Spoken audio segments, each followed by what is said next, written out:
Hey, bye, I'm Jesse LeBlanc and 27, and yeah. So the season finale of Project Runway is coming up. You've got, I didn't actually even realize tonight is the second to last episode, and you're kind of competing for your life at this point. I am. How did you feel when the judges announced that you were going to have to compete against the other two for the last spot? Part of me, I was very excited because now I have the opportunity to make my collection because it is something that I've been wanting to do for a while. And I'm thankful that now I can go back home, make my collection, and show the judges what I'm really capable of. Because I think one of my biggest challenges on the show is the time. Because there's not enough time to do anything, and I'm a perfectionist. So everything has to be perfect. But it just never happened every time. It's gonna be difficult for me to compete against Helen and Alexandria because in a way I became very close with them, especially with Helen. So yeah, it's hard when it's a competition when you're becoming really close to these people. So I just don't know. I don't want to know the outcome. Right. But it's just something that we have to do and just really do the best that we can do. Absolutely. Yeah. So what was the inspiration for your collection? The inspiration for my collection is actually based on my deafness and my upbringing as a deaf person. And in this collection, I'm focusing on 3 phases in my life, which is before I got my cochlear implant. I got my cochlear implant when I was 18. So my experience for 18 years as a deaf person, not being able to hear sound for the first time, Wow. getting my cochlear implant when I was 18, and the period when I hated it because it was so much noise and unknown element. Like this sensor that I never used before, and just trying to comprehend what is going on. And now where I've come to a place where I accept what I'm hearing and just learning new things every day. And hopefully for the collection it will tell that story through different element, technology, and so forth. Wow, that design process must have been really emotional for you. It was. I mean, but at the same time, as a designer, I tend to put my emotion on the line. Because, I mean, I don't want to design to make superficial things. Sure. I want to design things because there is a reason. Speaking of your cochlear implant, one of the funnier moments on the show this season was when everyone was blah, blah, blah, blah, in the room and you just popped it right out. Did you do that more than once? Oh, yes. Every day. Probably every day. I mean, they only show at the beginning, but I did it like every other day on the show. Because, I mean, some of the drama that happened on the show was just pointless. And I don't want to waste my brain cell over the drama. Right. So it's like, now, I'm on focus. Did you feel like you were portrayed accurately on the show? Actually, I do. I don't like being in drama or anything like that because, I mean, I'm a professor as well. So I want to show my student that they will have to be this crazy person to be able to show what they are capable of. Sure. So overall, the show portrayed me pretty well, and I do not cry every day. So they should catch that moment, but Yeah.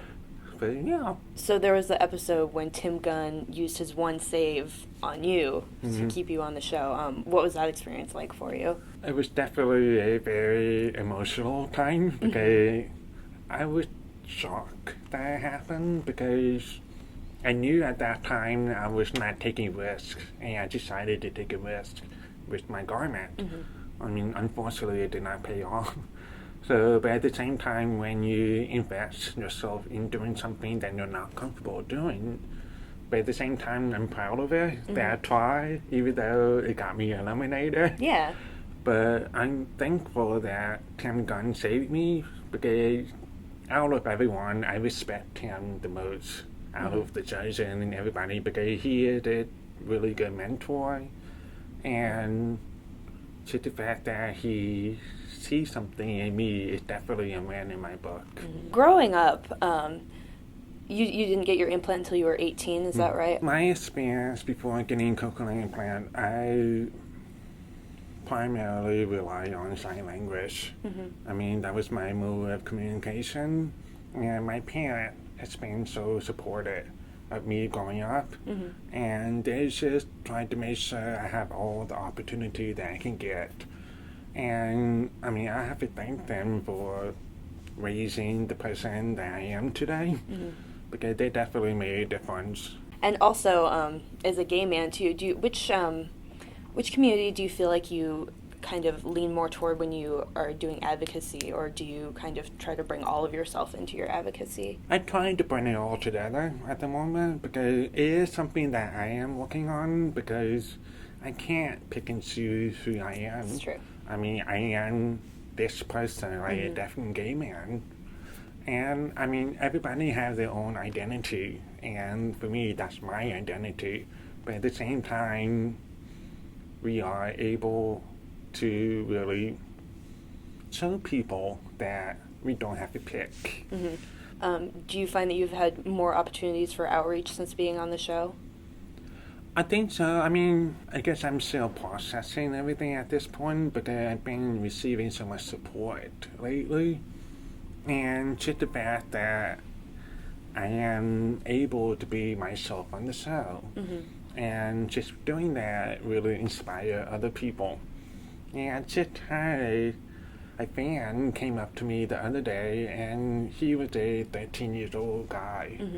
And he came up to me, and he actually thanked me for giving him the confidence for him to come out to his parents. That's great. So I'm like, whoa, I have like goosebumps right now. Like, whoa. That was a lot for me to take in, but it's just, I mean, I'm just being who I am as a person, and I'm happy that it inspire other people to really not feel ashamed about who they are, and just really enjoy their life and what they have. So I'm happy I'm able to do that. That's great. What do you wish that you had known when you were starting out on the show that you know now? I think I was prepared to be on the show. I think the only thing that I wish I had known is the lack of sleep. Oh, yeah. Because we only get about 3 to 4 hours sleep a night, which I think it's intentional, so we can be tired, crabby, and just be in that environment. Yeah. One of the things that many people don't realize is the time constraint. Sure. Because we literally only have about 11 hours to make a dress. Which is insane. And it's amazing. I mean, I do have a newfound respect for the people who are on the show and them pushing themselves to the limit to make something gorgeous. So right now, I have a bigger appreciation for the show, because there's a lot of things that people don't know what happened behind the scenes. So I'm definitely going to be watching it every season now on. Yeah. To get some perspective, say that dress that you made for the Butterfly Challenge, if you were to have a normal amount of time for it, how much time would you have spent making that? It's funny, I was just looking at that episode and looking at that dress, I was asking myself, why did I make that dress? You didn't like it? I love it. Oh, okay, good, because I loved it too. I love it. But it's like the amount of work that went into that dress can say maybe 2 months to do. Whoa. So there's a lot of technique and manipulation that went into it, and I'm just looking on TV, I'm like, did I really do that in 2 days? It was amazing. I'm thinking. No, I absolutely loved it. I was like, what? They didn't put him in the film? Come on! I love it. It was just like, I don't know, I was just really surprised with myself that I was able to pull something off like that. Because that took a lot of work.